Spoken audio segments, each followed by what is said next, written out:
ایک mobile number پر wrong number سے کال آئی۔ گھر میں خاتون نے کال ریسیو کی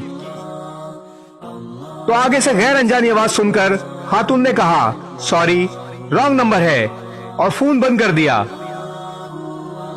لڑکے نے جب ہیلو کی آواز سنی تو وہ سمجھ گیا یہ کسی لڑکی کا نمبر ہے اور اب اس رانگ نمبر پر مسلسل کال کرتا رہا۔ پھر وہ میسج کرنے لگا جانو بات کرو نا، کال کیوں نہیں ریسیو کر رہی ہو؟ اس خاتون کی ساس ایک جھگڑالو عورت تھی۔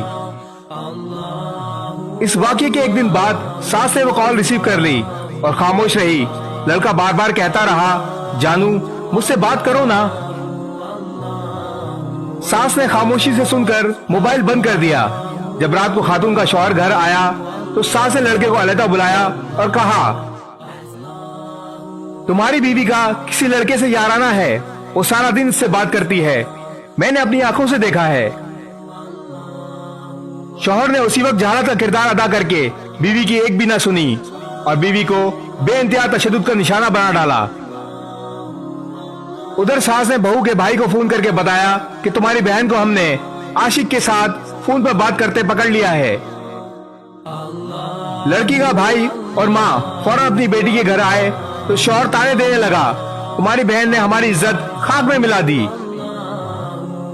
بھائی نے بہن کو بالوں سے پکڑ کر خوب زرد و کوب کیا۔ لڑکی قسمیں کھا کر اپنی صفائی پیش کرتی رہی پر اس کی ایک نہ سنی گئی۔ ساس نے لڑکے کے سارے میسج اس کے بھائی کو دکھائے۔ بھائی کو مزید طیش آ گیا اور اس نے پستول نکال کر بہن کو گولی مار دی۔ اور یوں صرف ایک رانگ نمبر کال کی وجہ سے ایک خاندان اجڑ گیا، 3 بچے یتیم ہو گئے۔ دوسرے بھائی کو معلوم ہوا تو اس نے اپنے بھائی، بہن کے شوہر، ساس اور اس رانگ نمبر کے خلاف FIR کٹوا دی۔ جب پولیس نے اس موبائل کا ڈیٹا چیک کیا تو معلوم ہوا کہ لڑکی نے صرف ایک دفعہ رانگ نمبر کال ریسیو کیا تھا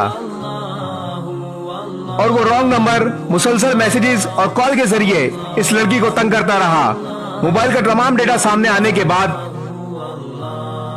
جس بھائی نے بہن کو مارا تھا اس نے خودکشی کر لی اور رانگ نمبر ملانے والے لڑکے کو پولیس نے گرفتار کر کے جیل میں ڈال دیا۔ یوں ایک رانگ نمبر کال نے 3 دن کے اندر ایک پاک دامن عورت کو اس کے 3 بچوں سے پوری زندگی کے لیے جدا کر دیا۔ صرف ایک رانگ نمبر کال نے 2 خاندان تباہ کر دیے۔ اب آپ بتائیں ان میں قصوروار کون ہے؟ رانگ نمبر والا، ساس، شکی شوہر، بھائی یا ہمارا معاشرہ؟ اس ویڈیو کو شیئر ضرور کریں، ہو سکتا ہے آپ کے ایک شیئر سے یہ بات کسی کے دل میں اتر جائے۔